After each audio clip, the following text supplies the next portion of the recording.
de la sociedad civil.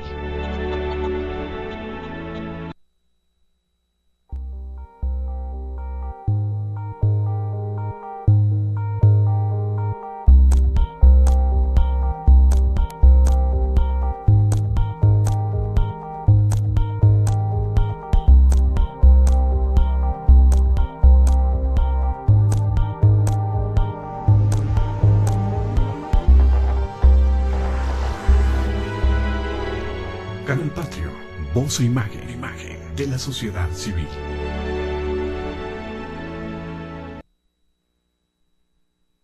¿Qué tal? Soy Jesús Zapata, en su programa Gestión Social, el día de hoy dándole la más cordial bienvenida al ingeniero Alberto Licona Anaya. Bienvenido como siempre, Alberto. Gracias por la invitación. Con mucho gusto, Alberto. Alberto, hay temas que están muy sensibles actualmente. Sí. Y hay dos temas que tú nos has diseñado para este programa, que es hablando de cultura y corrupción, con dos preguntas. ¿Es la corrupción de la cultura o es la cultura de la corrupción? ¿Por dónde nos llevas en este tema? Pues la pauta no la inventé yo. La pauta la marcó el cineasta González Iñárritu. González Iñárritu da una expresión al recibir su premio, su Ariel o el Oscar, sí, su Oscar. Entonces él habla de que, bueno, pues la política está inmersa en un mar de corrupción, o sea, ya es indistinguible de la corrupción. Y bueno, pues recordarás que mi formación o de formación está en el lado de la matemática y de la física, y quizás han sido los temas en donde yo me he recreado, ¿no? Sí. Es un lugar común que le atribuyen a Albert Einstein la expresión de la energía. ¿Ok? Él dice que la energía en alguna forma es equivalente a la materia y da una expresión de conversión o equivalencia. Dice que hay que tomar la velocidad de la luz, elevarla al cuadrado y multiplicarlo por la masa, y eso nos da una cantidad de energía que está contenida en esa masa. Es incorrecto atribuirle ese resultado al señor Einstein. Toda la brillantez que su persona pudiera haber tenido no justifica que se le atribuya ese hallazgo o esa expresión de la energía, porque muchos de sus contemporáneos la habían expresado con anterioridad, pero el señor estaba un poco distraído elaborando la teoría, que se le olvidó referir a sus a sus contemporáneos. Por ejemplo, yo he encontrado referencias a que Lagrange, un matemático francés, que había estado estudiando precisamente unos modelos matemáticos que se llaman lagrangianos, y a través de ese mecanismo había llegado a esa conclusión, a que si una masa se pudiera convertir en energía, la cantidad que correspondía a esa masa, pues debería de ser la expresada por la ecuación que se le ha atribuido de manera sempiterna a Einstein. Y no, bueno, Lagrange fue 5 años antes, y hubo otros que también la expresaron con diferentes aproximaciones a teorías, ¿no? Y a planteamientos físicos.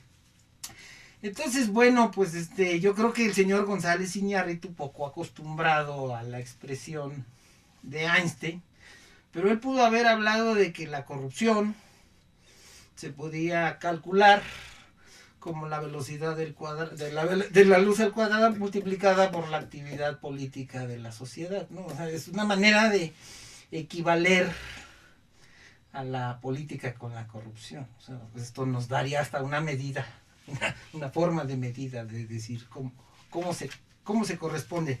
No, es obsceno el asunto. Digo, la verdad es que no es la política el único campo en donde está permeada la corrupción. La corrupción aparece pues en todos los lugares, en la industria, en el desarrollo de la tecnología, en el comercio, en las relaciones humanas, en las policías, en el crimen organizado, en el narcotráfico, en todos lados. O sea, parece que la corrupción es la modelo de cambio de nuestra cultura. O sea, es algo más íntimo. O sea, no podríamos decir que nada más los políticos son corruptos, ¿no? O sea, parece que todo esto está muy, muy disperso, muy compenetrado en todos los ámbitos de la vida actual, ¿no? O sea, no es un bien exclusivo de los políticos, ¿no? No es moneda de cambio exclusiva de ellos, ¿no? Quizás es el lugar en donde con más facilidad se ve la expresión de la corrupción. Hay un ingrediente muy importante que es el poder. Sin duda. Y el poder, lógicamente, permite hacer muchas cosas. Bueno, eso nos lleva a los acontecimientos más recientes, ¿no? O sea,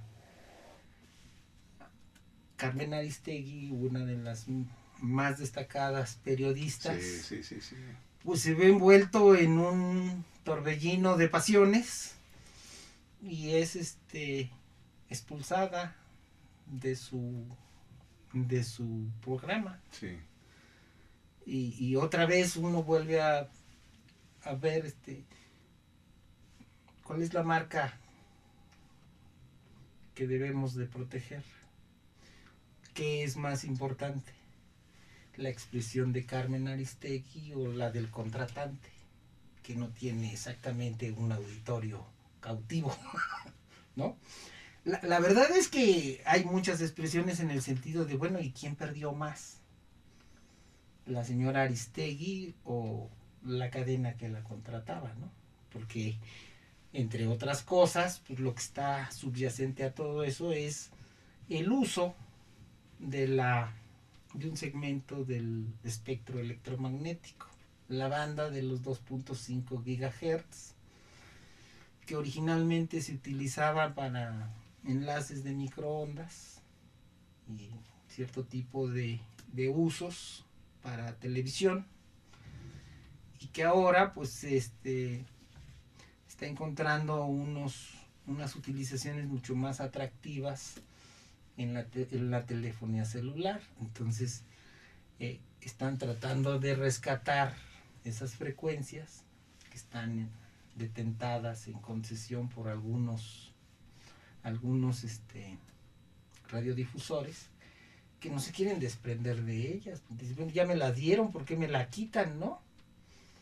Y bueno, es un problema que no se acaban de poner de acuerdo, porque la Comisión de Competencia de las Comunicaciones pues, está igual que yo cuando tenía hijos, y tenía yo 2 hijos y un solo triciclo, ¿no? ¿A quién se los doy? ¿Al más viejo? El que tiene más antigüedad. O se lo quito al más viejo porque ya disfrutó de él media hora y ahora lo debe de tener el otro hijo. O sea, yo era un inepto completo para resolver ese tipo de controversias y diferendos. Pero la comisión también, ¿no? Entonces, si nos vamos al tema de la antigüedad, bueno, entonces nadie le va a quitar a Televisa y a la familia Azcárraga nunca las concesiones. Pero no sería inequitativo seguirlas conservando para su beneficio, sobre todo sin ninguna contraprestación de regreso. Digo, si mi hijo el mayor ya había disfrutado del triciclo 2 horas, a mí me parecía con algún sentido de equidad y de lógica que las siguientes 2 horas Claro, lo disfrutará el otro, hijo, ¿no? Claro, sí, sí, sí. Pero no, acá no, bueno, pues argumentando que ya llevan 60, 70 años detentando esas concesiones, entonces tienen derecho a otros 70 años más, o cuántos. Porque un sentido de equidad diría, no, ya te enriqueciste, ya disfrutaste esto, ahora deja que otros hagan el negocio. Y hagan la expresión, porque quizás lo hagan de manera diferente, ¿no? O lo hagan mejor, lo hagan con más coherencia, con más apego a la cultura. Pero la cultura es algo que también está un poco torcido, ¿no? El tema es complicado. Nuestra cultura es una mezcla de influencias europeas con remanentes indígenas. Y esa mezcla, pues, no ha resultado exactamente sana. Exhibe sus asuntos tóxicos, ¿no? Lo vemos, pues, este asunto, ¿no? El tan llevado y traído caso de que no nos queremos, ¿no? Bueno, no nos queremos porque somos un pueblo mestizo y ni los conquistadores blancos quieren a los indígenas, ni los indígenas quieren a los conquistadores blancos. Y ninguno de los dos quiere a los mestizos porque tienen parte de los dos, ¿no? Y si a eso le agregas componentes moriscos, componentes africanos, componentes asiáticos, pues la mezcolanza que tenemos aquí es que nadie quiere a nadie, ¿no? Y bueno, hay mucho desarrollado por la ciencia que podría darnos esperanzas. Por ejemplo, hay algunos estudios que mencionan que la mezcla, el mestizaje, pues da origen a seres más resistentes, más dispuestos al desgaste, al trabajo, a la actividad, y más fuertes, ¿no? Generalmente las mezclas son diferenciados en ese sentido, ¿no? Pero la estadística, por ejemplo, con su teorema del límite central, o central del límite, no sé cómo la llaman, dice más o menos que si tú vas promediando las cosas, eventualmente todo adquiere una distribución normal o uniforme. Y eso lo que querría decir es, si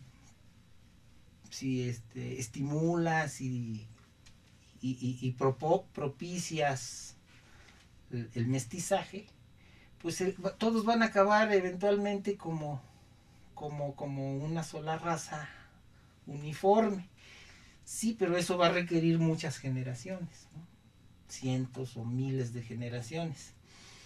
Entonces, el problema es cómo lo arreglas. Bueno, pues hay quienes dicen, pues podemos esperar a que el proceso del mestizaje acabe con las diferencias raciales o étnicas o culturales o del código postal, como se quiera ver. Y nomás es cosa de sentarnos a esperar a que todo el mundo se vea igual, porque ya no está tan blanco, ya no está tan oscuro, ya no está tan amarillo, ya no está tan rasgados sus ojos, ¿no? Sí.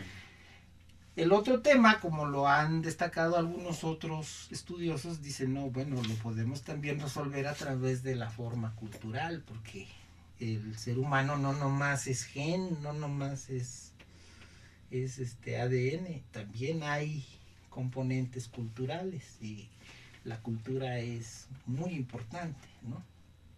Ya hablamos del tema, ¿no? El origen de la violencia, pues lo ubicamos en los manejos culturales de los bebés. Sí. Ajá. Y bueno, pues eso también tiene que ver con la agresividad, con esta este oportunismo insaciable, pues que se puede apreciar en toda la sociedad, ¿no?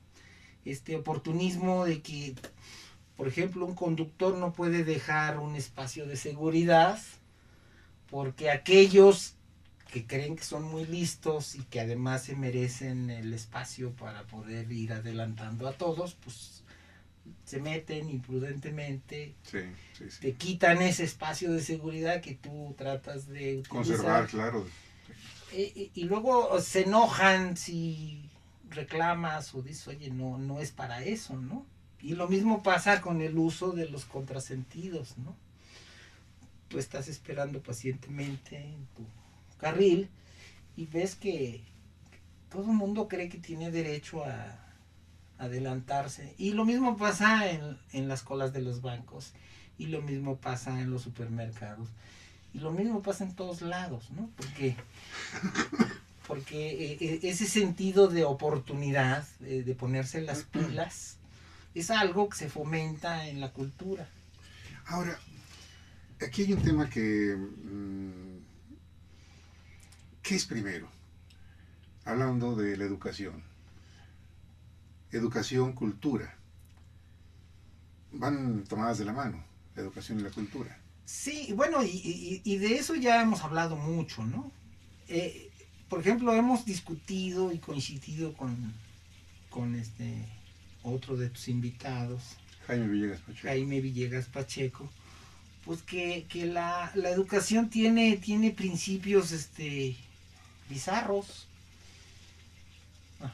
del mundo en negativo. No sé si recuerdas la caricatura de Superman. En Superman había un mundo de ficción que era el mundo bizarro. En ese mundo bizarro existía un Superman, pero pues que no era exactamente un héroe, sino era la antítesis del héroe. Porque en ese mundo bizarro todo estaba reflejado en el espejo. O sea, al que se portaba mal lo premiaban y al que se portaba bien lo castigaban. Y uno decía, bueno, pues ese mundo raro, ese mundo bizarro, pues debe ser muy complicado. Y no, los matemáticos hacen uso y estudio de este concepto y han podido darse cuenta, y de hecho lo han establecido en una forma muy, muy clara, muy transparente, que son indistinguibles el mundo bizarro y el mundo natural. Y basta nada más un momento de reflexión, porque si alguien en el mundo bizarro se porta mal, lo premian. Pero en el mundo bizarro el premio es un castigo. Entonces, ¿Juan te llamas? ¿Sí me explicó?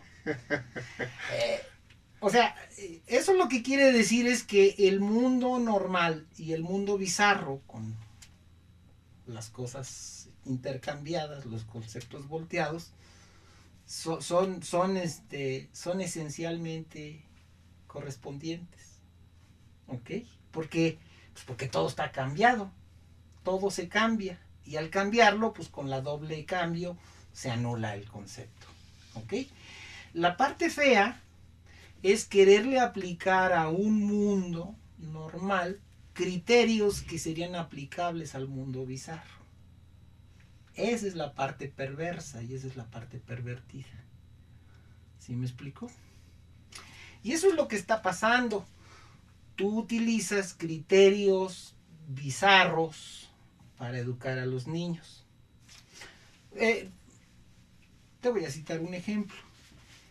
Nuestro secretario de Educación Pública preguntó, y seguramente alguien le dijo, alguno de sus brillantes asesores le dijo que el bullying era una de las cosas que había que combatir, porque el bullying, como la corrupción, estaba haciendo presencia y permeando en todos los escenarios, ¿no? Y como dije el otro día, es un mal generalizado. Uno puede ver pues, los asesinatos masivos que ocurren en los high school norteamericanos, Uno puede ver las golpizas despiadadas que ocurren en las escuelas primarias y secundarias de Francia. Uno puede ver el bullying en todos lados, ¿no? Pero, ¿qué es lo que hace el maestro para educar al niño? Pues le hace bullying. Porque de entrada a todo el mundo, calladitos. A ver, estoy hablando yo, se callan. ¿Sí me explico? Sí, ¿Qué es eso? Bueno, pues sin lugar a dudas eso es un bullying porque está agrediendo a la personalidad de los niños, ¿no? Y eso es lo que ha destacado una serie de expertos y de gentes conscientes de lo que es la educación. Un señor que se llama Ken Robinson dice que más o menos la cultura occidental ha configurado una educación primaria que acaba con la creatividad de los niños, ¿no? ¿Por qué? Bueno, pues porque al niño no se le permite que haga lo que le gusta. No, se le detiene. Ahorita vamos a verla. Oye, no, pero es que yo quiero pintar. No. Ahorita guardas tu cuaderno de dibujo y ahorita vamos a hacer una plana de la A y te jodiste, ¿no? No se lo dicen, pero así está, ¿no? Sí, así es. Ajá. ¿Por qué? Bueno, pues porque la escuela ha reproducido todas esas prácticas de control que resultaron muy convenientes pues, para la sociedad industrial. Ajá. La escuela reproduce todos esos elementos de control, de disciplina, de condicionamiento que son necesarios o deseables en las factorías, ¿no?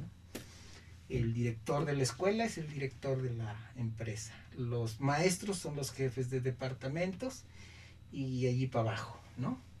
Y el sonido para entrar y salir, las actividades coordinadas simultáneas, el condicionamiento a que hay que esperar el pitazo, no se puede uno mover, está prohibido levantarse al baño, hay que pedir permiso para ir al baño, como si nuestra vejiga o nuestro intestino nos lo permitieran o se lo permitieran a un niño, ¿no? Y bueno, pues qué más bullying que no lo dejes ir al baño, ¿no? Claro, por ejemplo, claro, ¿no? Claro. Bueno, a eso me refiero, ¿no? Mira, ve las cosas como han devenido en cosas bizarras. En un principio la educación se pensó como una manera de liberar a los papás del cuidado de los niños, hacer una economía de escala y decir, bueno, pues los vamos a meter en un granero, una o dos adultos pueden hacerse cargo de 15 o 20 niños y los papás se pueden dedicar a sus labores, a preparar la comida, sembrar, etcétera, ¿no? Sí. No, ahora es al revés, ¿no? O sea, las maestras demandan atención y le exigen al papá, oiga, su hija no está entendiendo, ¿no? Perdón, ¿quién debería de dar las explicaciones de que el niño no aprenda? ¿La mamá o la maestra? Porque la maestra está para eso. ¿Sí me explico? Claro. Y los llaman y les voltean la tortilla y les dicen, a ver, ¿por qué su hijo no pone atención? ¿No? Bueno, es muy sencillo, porque la oferta educativa no está en concordancia con la época. La gente cree, equivocadamente, que el maestro tiene la prioridad sobre la atención de los niños y no obedece a las leyes de esto que han llamado el libre mercado. Si un niño encuentra que es más atractivo estar jugando con un teléfono celular, pues el maestro pierde. ¿Sí me explico? Claro, sí. ¿Por qué? Bueno, pues porque el tema que quiere presentar el maestro es una cosa 27 veces más aburrida que lo que pudiera él encontrar en el teléfono celular, o en las llamadas, o en los mensajes, o en el cine, o en la lectura de los pasquines. ¿Ok? Entonces, bueno, pues no nos debe de sorprender. Después quieren lanzar campañas de vamos a leer porque tenemos que leer, ¿sí? Ajá. Sí, pero cuando el niño quiere leer, lo callas, lo sientas y le dices cruza los brazos y ponme atención, ¿no? Entonces, bueno, pues ahí hay un conflicto terrible, ¿no? Eso es lo que está pasando. Estamos utilizando cosas que funcionarían en el mundo bizarro, pero no en el nuestro. Una de esas cosas bizarras es las elecciones. Ya habíamos hablado también de eso. ¿Por qué los políticos están haciendo las fechorías que están haciendo? Pues porque se han dado cuenta que pueden hacerlo y nadie los controla. ¿Y por qué pueden hacerlo? Pues es muy sencillo, mira. Operamos con base en una democracia representativa. En pocas palabras, la democracia representativa divide o segmenta a la población en dos grupos. Los que son susceptibles de ser elegidos y los que votan. ¿Ok? Se supone que los partidos deben de ofrecer una plataforma de principios, una forma de trabajo, y que van a representar algún núcleo de población. Para eso fueron elegidos. Pero tan pronto son elegidos, se van a poner de acuerdo entre ellos con sus directivos de partido y nunca consultan cuál es, ¿sí? Bueno, es una copia de la ¿cómo se llama? De la democracia del siglo III o VII, antes de la era actual, que predominaba en Grecia. De ahí está tomado el modelo, ¿no? Sí. Ahora, lo que pasa es que con las elecciones, Ajá, el ciudadano le otorga el poder. sí, y es un cheque en blanco, con Sí. duración de 6 años o 3, con opción a que después, 4 meses antes, brinque como chapulín y se coloque en otro lugar. Sí. Ajá. Y además, las reglas de eso las ponen ellos. ¿Ok? Entonces, si el ciudadano quisiera introducir reglas para normar la conducta de los políticos, pues no puede, porque no tiene ni voz ni voto. Claro. Las democracias representativas están mostrando su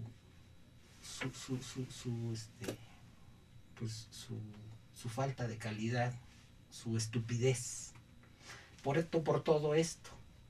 Algunos lugares, un poco más, con más sentido, pues ya lo están haciendo de otra manera. Ajá. Hay algunas regiones de Europa y de Occidente también, en donde los cuerpos legislativos no eligen las leyes, nada más las formulan.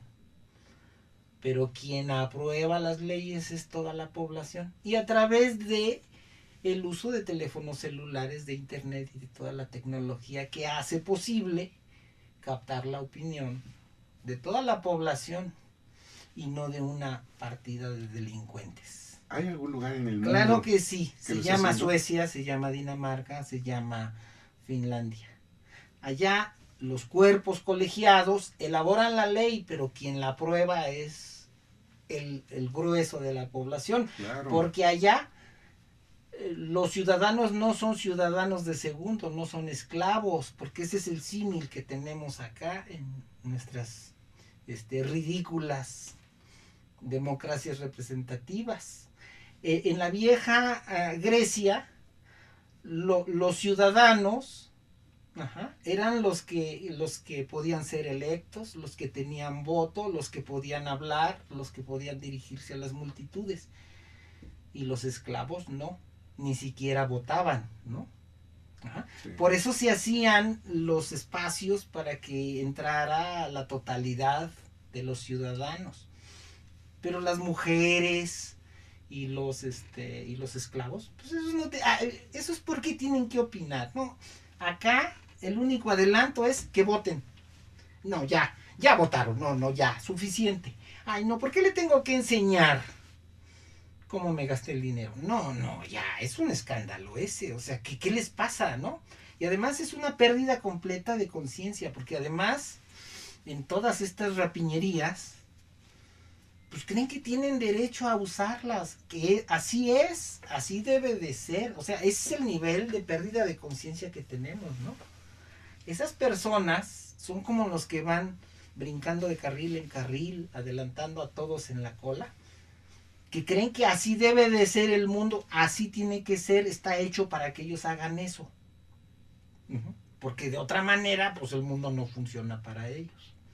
Y si no pueden hacer eso, entonces como que el mundo no tiene sentido, o sea, y insisten, o sea, ese es el despropósito, ¿no?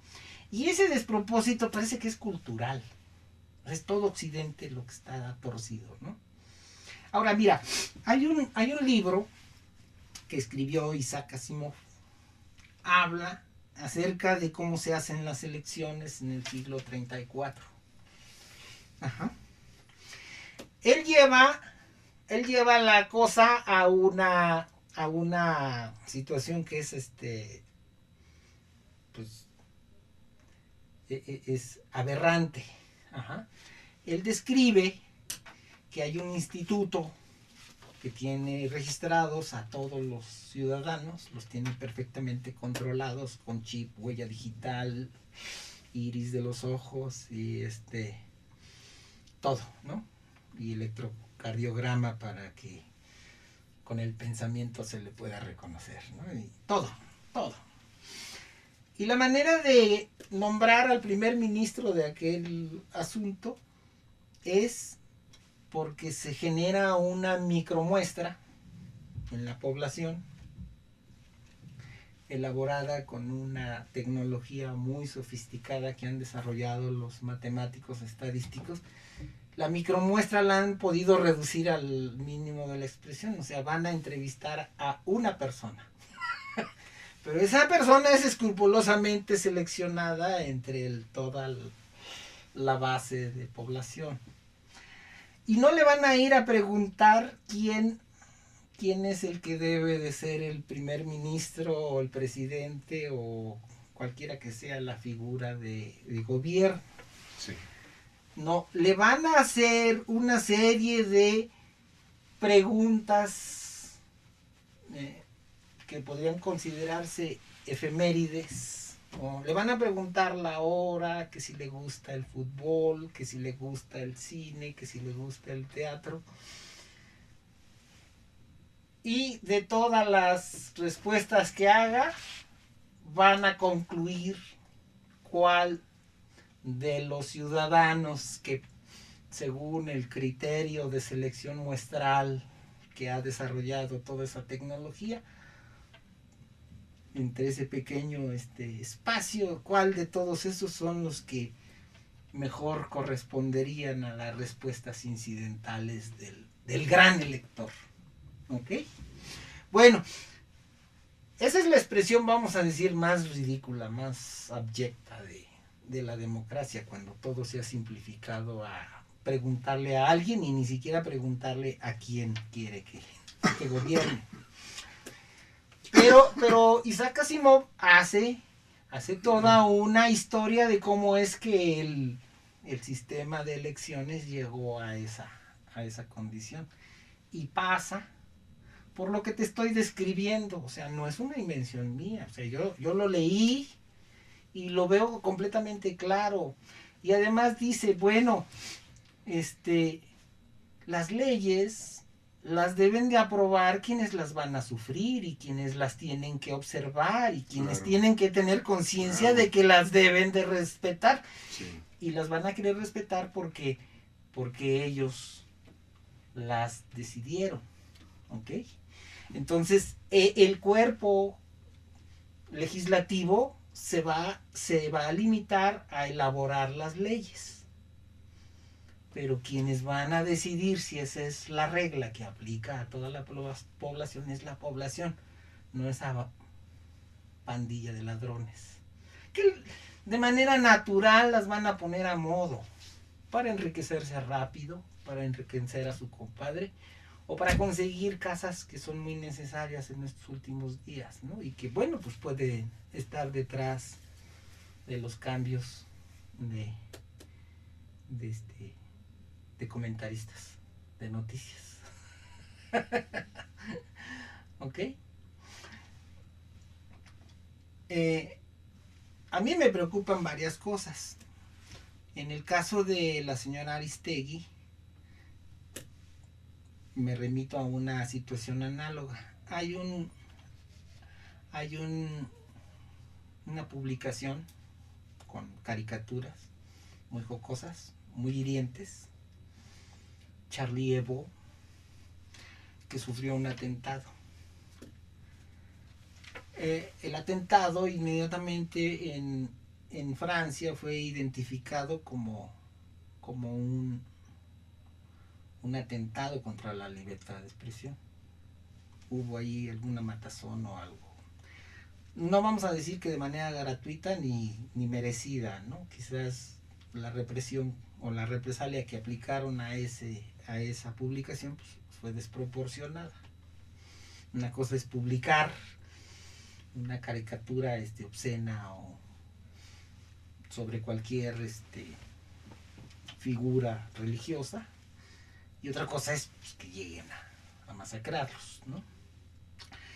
Pero algo que fue significativo es que toda la población europea se alineó como si fuera un campo magnético, se polarizó, se polarizó bajo la expresión Je suis Charlie Hebdo o algo así. Bueno, acá no ha ocurrido eso. La población no en la misma manera se ha polarizado en torno a la problemática de la señora Aristegui, diciendo nosotros también somos Carmen, somos Aristegui. O sea, en Europa no nada más el presidente o primer ministro francés se expresó como solidario a la revista, a la libertad de expresión. Se expresó la primera ministra de Alemania, se expresó el rey, se expresó el jefe del Parlamento Europeo, el jefe de los parlamentos británicos, porque veía como una agresión de otra cultura, de otra, ¿sí? De Oriente. Ajá, lo vieron como una guerra religiosa. Nosotros no nos damos cuenta que es una guerra religiosa. O sea, lo que está en juego es la libertad de expresión, ¿no? Y bueno, pues nosotros tenemos aquí a unos buenos gobernantes que tienen un colmillo retorcido para este asunto, ¿no? Están suprimiendo o recatalogando alguna parte del Archivo General de la Nación diciendo que pues, eso no se toca, no se debe de tocar. O sea, el tema de la transparencia está muy lejano acá. O sea, yo no puedo ver en qué se gastan las partidas. No, porque es un tema de seguridad nacional, es un tema de datos confidenciales personales y nadie puede ver eso. ¿Ok? Y van inventando cosas y nos espantan con el petate del muerto, su sombra y la máscara de la sombra del muerto, que todavía no se ha muerto porque no sabemos dónde está desaparecido, ¿no? Así está el asunto acá, ¿no? O sea, conculcan el acceso a la información, se abrogan el derecho a decidir qué puedes ver y qué no puedes ver.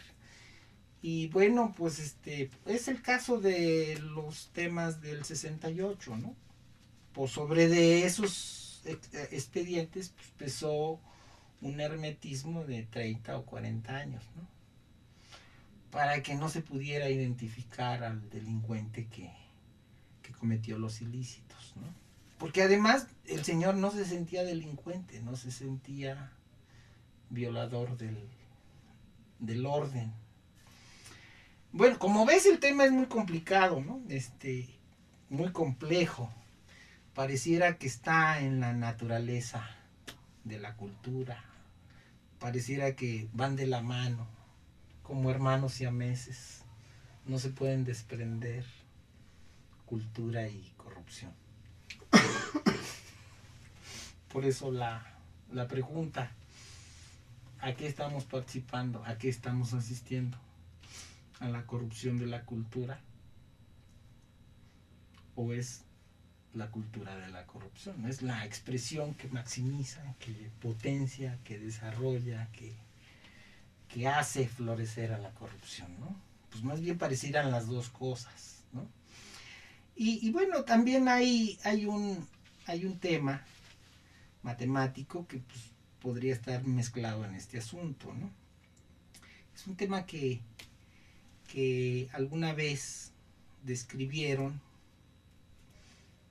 como la autorreferencia y bueno, pues es un teorema que se llama el teorema de Gödel.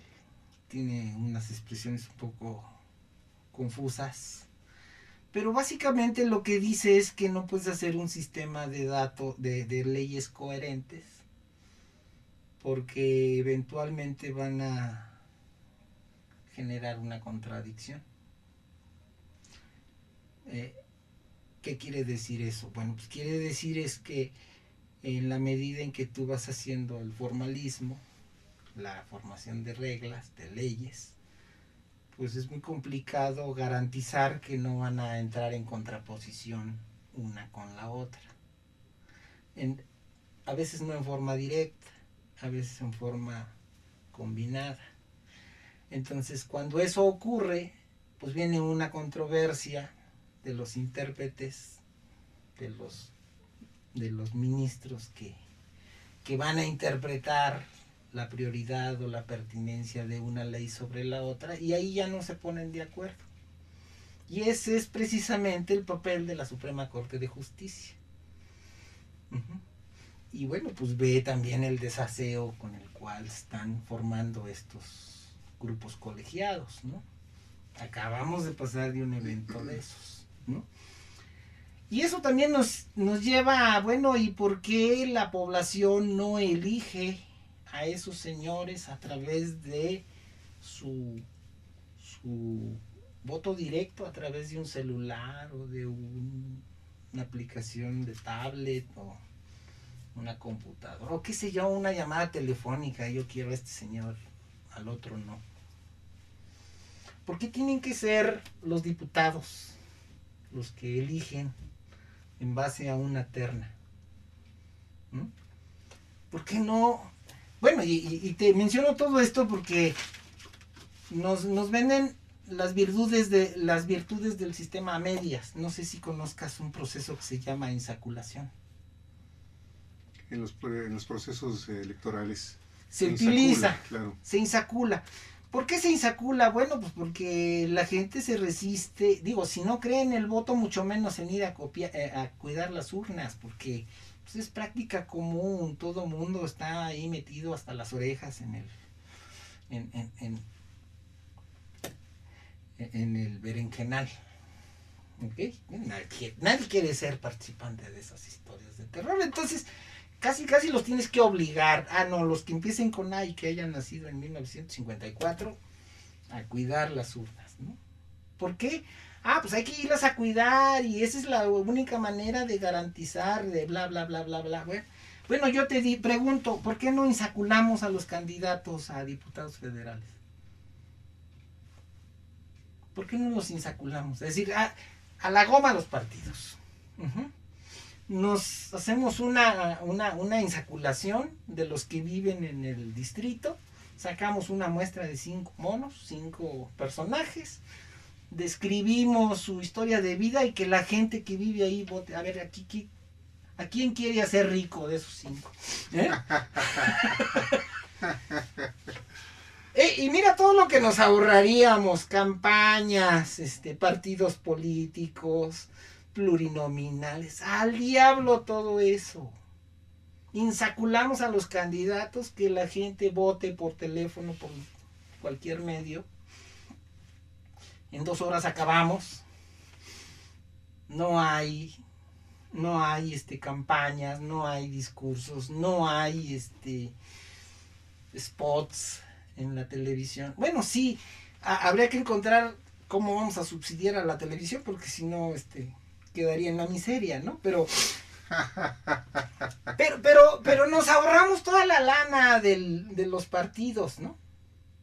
Y luego, bueno, pues también nos podíamos ahorrar el Tribunal Superior, porque el Tribunal Superior es el cuerpo que va a venir a decir y a calificar si todas las marrullerías que se cometieron durante las campañas, en la elección, en la formación de candidatos, están bien hechas o no. Porque esa es la ridiculez con la que se abrogan la actividad, ¿no? Tutoreamos tu voto. Nosotros garantizamos que tu voto no fue violado, ¿no? Como si fuéramos niños de pecho que necesitamos que nos cuiden el voto, ¿no? Qué tristeza, ¿no?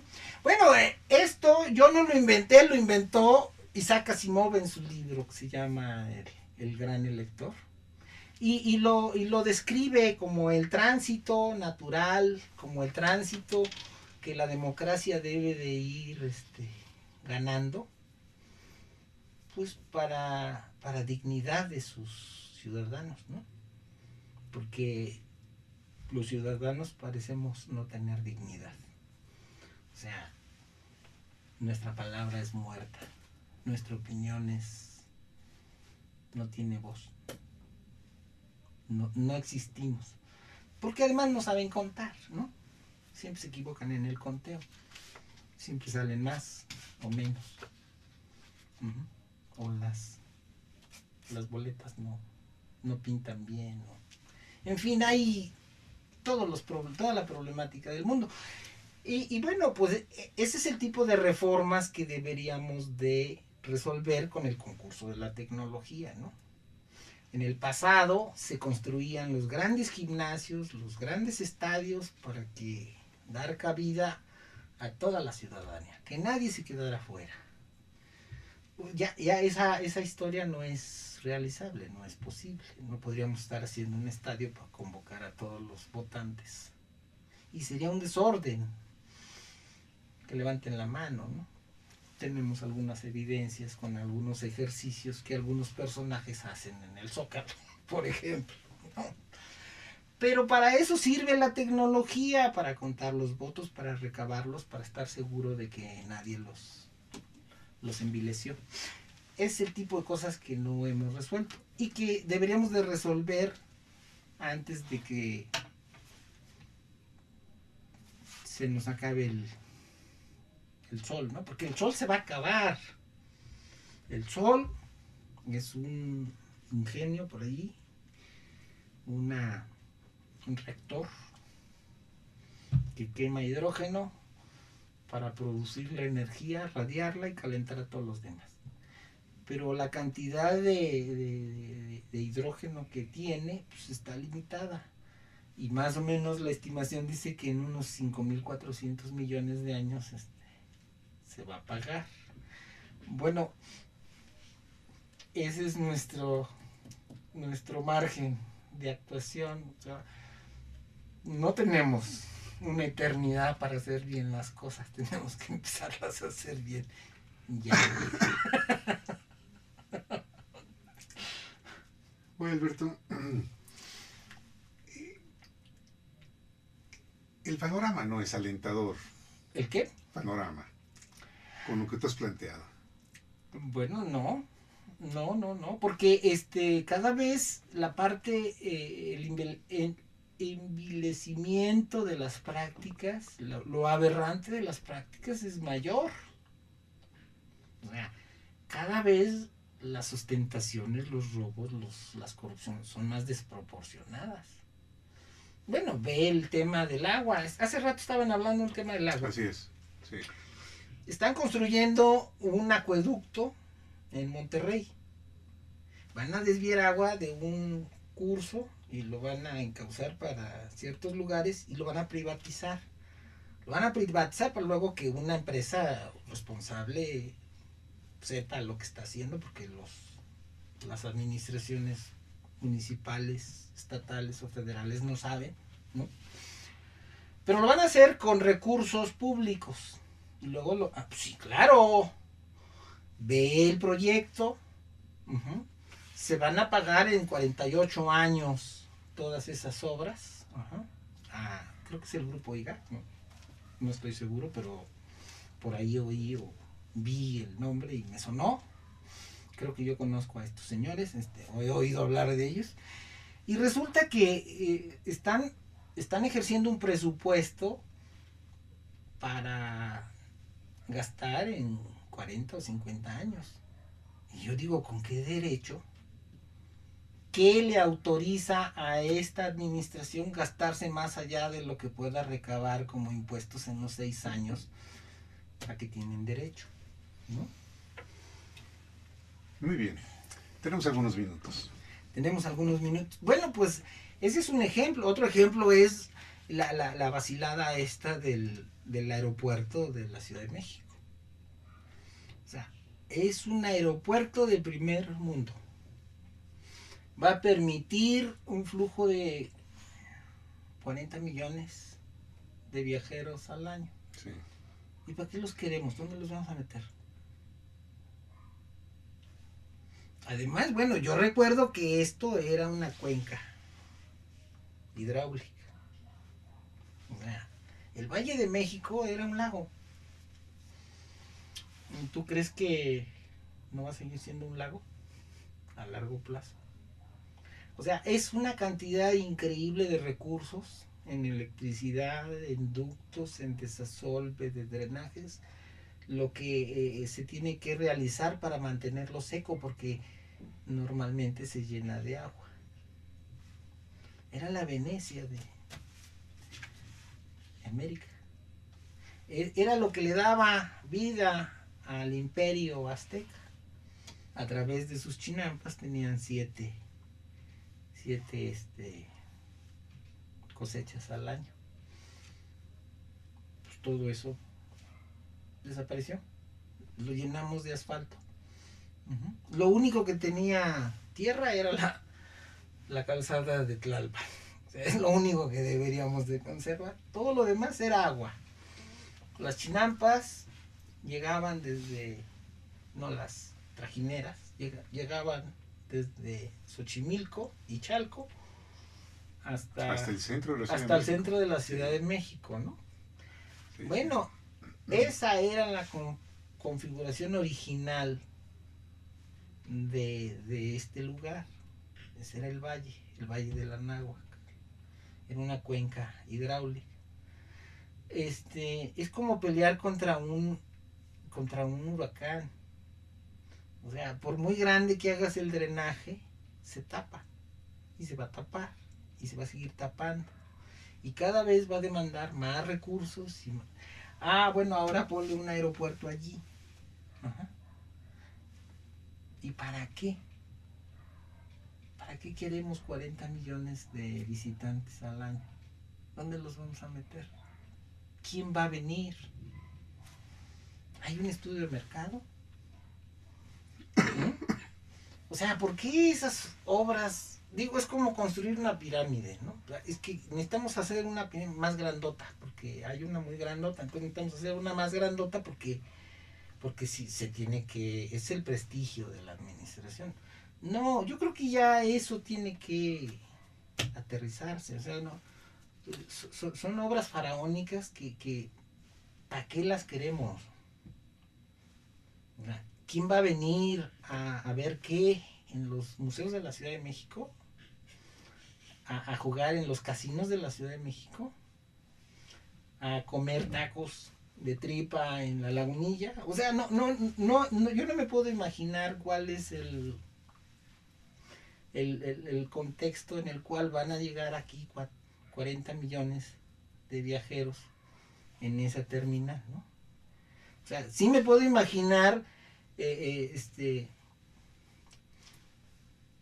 toda la actividad que va a haber que desplegar y desarrollar y todo el costo energético para secarlo, para mantenerlo limpio y para que no le caiga la neblina y lo cierre, ¿no? Y entonces, bueno, ¿qué vamos a hacer cuando 4 millones o 400,000 pasajeros están dando vuelta y no pueden aterrizar, ¿no? Los vas a mandar a Toluca. ¿A dónde? Uh-huh. O sea, toda esa parte es la que no coincide, ¿no?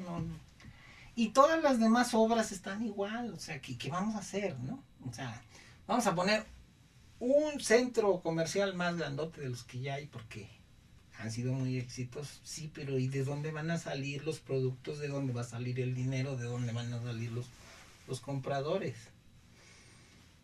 Yo no lo veo, ¿no? O sea, esa parte no la veo. Y además, ¿a dónde vas a echar todo el agua, no? Digo, ya no hay mucha, pero... Uh-huh. ¿Y qué vas a hacer con todo el agua que caiga, no? ¿Y qué va a pasar con todo este cambio climático que estamos pues, recibiendo, ¿no? O sea, estamos estamos recibiendo el tema, ¿no? Isabel, Alberto, hemos llegado al final del programa. Sí, hay muchas cosas que habría que responder, ¿no? Para poder decir, vamos bien. Gracias por tu presencia. Gracias a ustedes por habernos acompañado. Hasta la próxima. Gracias, Isabel.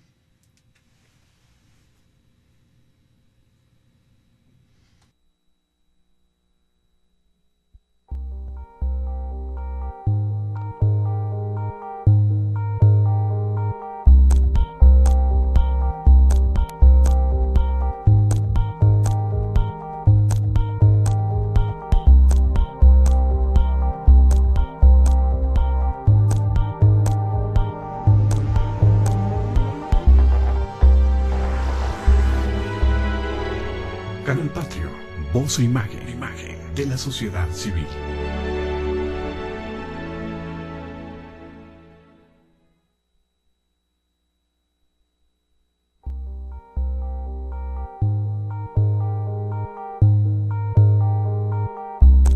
De la energía, porque muchos de sus contemporáneos la habían expresado con anterioridad, pero el señor estaba un poco distraído elaborando la teoría, que se le olvidó referir a sus a sus contemporáneos. Por ejemplo, yo he encontrado referencias a que Lagrange, un matemático francés, que había estado estudiando precisamente unos modelos matemáticos que se llaman lagrangianos, y a través de ese mecanismo había llegado a esa conclusión, a que si una masa se pudiera convertir en energía, la cantidad que correspondía a esa masa, pues debería de ser la expresada por la ecuación que se le ha atribuido de manera sempiterna a Einstein. Y no, bueno, Lagrange fue 5 años antes, y hubo otros que también han sido los temas en donde yo me he recreado, ¿no? Sí. Es un lugar común que le atribuyen a Albert Einstein la expresión de la energía. ¿Ok? Él dice que la energía en alguna forma es equivalente a la materia, y da una expresión de conversión o equivalencia. Dice que hay que tomar la velocidad de la luz, elevarla al cuadrado y multiplicarlo por la masa, y eso nos da una cantidad de energía que está contenida en esa masa. Es incorrecto atribuirle ese resultado al señor Einstein. Toda la brillantez que su persona pudiera haber tenido, no justifica que se le atribuya ese hallazgo o esa expresión. Expresaron con diferentes aproximaciones a teorías, ¿no? Y a planteamientos físicos. Entonces, bueno, pues yo creo que el señor González Iñárritu, poco acostumbrado a la expresión de Einstein, pero él pudo haber hablado de que la corrupción se podía calcular como la velocidad de la luz al cuadrado multiplicada por la actividad política de la sociedad, ¿no? O sea, es una manera de equivaler a la política con la corrupción. O sea, esto nos daría hasta una medida, una forma de medida, de decir cómo se corresponde. No, es obsceno el asunto. Digo, la verdad es que no es la política el único campo en donde está permeada la corrupción.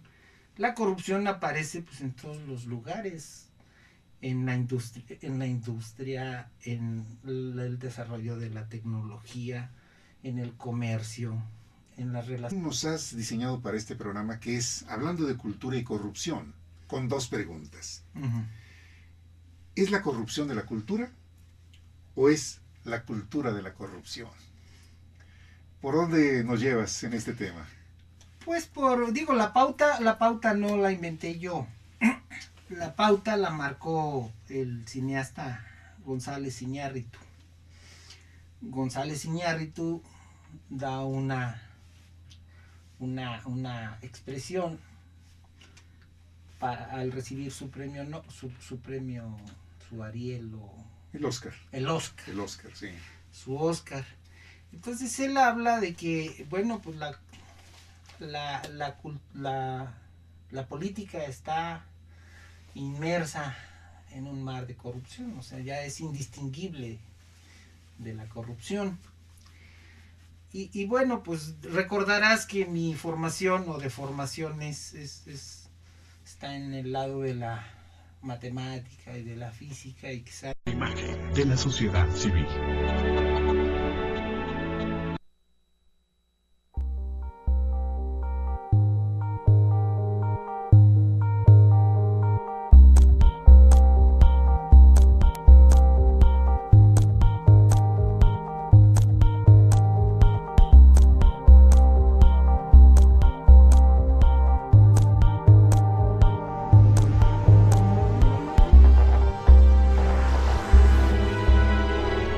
Canal Patrio, voz e imagen de la sociedad civil.